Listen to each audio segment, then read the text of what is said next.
We'll start by using the onChange event within a screen. Previously, we've discussed how there are limitations to each scripting environment. Each script has to consider its scope of reference and the scope of effect.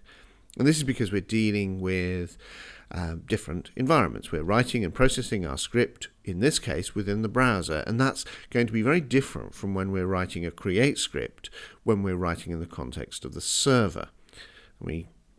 Our scope of reference has to think about what objects are available to the script. What access does the system have within the script have to the database, for example? Do we have information about our environment? What's going on within environmental variables for the server and the browser? So what can we access to reference and check our condition? The scope of effect is concerned with the action that the script can perform. So what can it change both within the field or the screen in which it's run, or what data can it change perhaps within the database? onChange and other client-side code can access the browser document object model.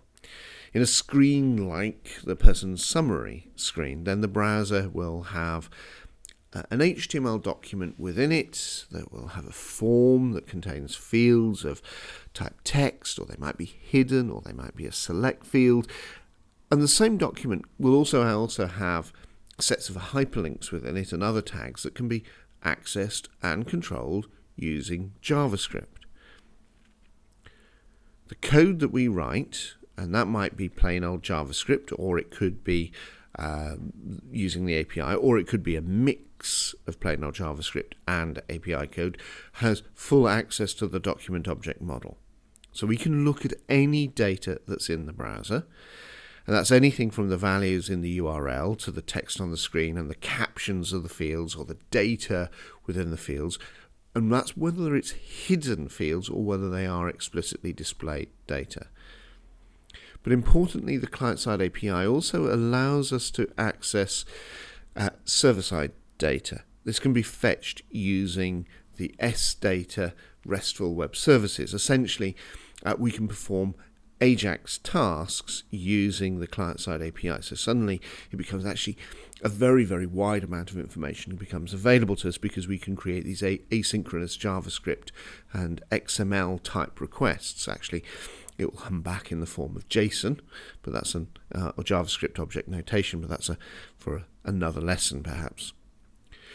The SData API is read-only, so we're only reading it for reference, but it does mean that our scope of reference is extraordinarily wide within the context of the browser-based rules. onChange rules can be very simple, however. Now, this code that I'm showing on the screen is designed to be triggered in the person's surname field. It's going to simply warn a user when the value in this field has been put in uppercase. And you can see that it's declaring an information message. So it's using info message of the client-side API to write the message onto the screen. So it's an information rule. And I can add that into the person last name field of the person box long screen. This screen in action shows the additional field that we've added during a previous lesson around create script. So you can see there that's just part of the power of this overall scripting within screens, where I've changed the screen to include a graphical type. Now, that's not what we're doing in this particular example. If I click to change this record, I can now type in the name in uppercase. You can see there I've put in the Altoy, and if I move off the field, you can see that the change to the data has been detected and the rule is triggered.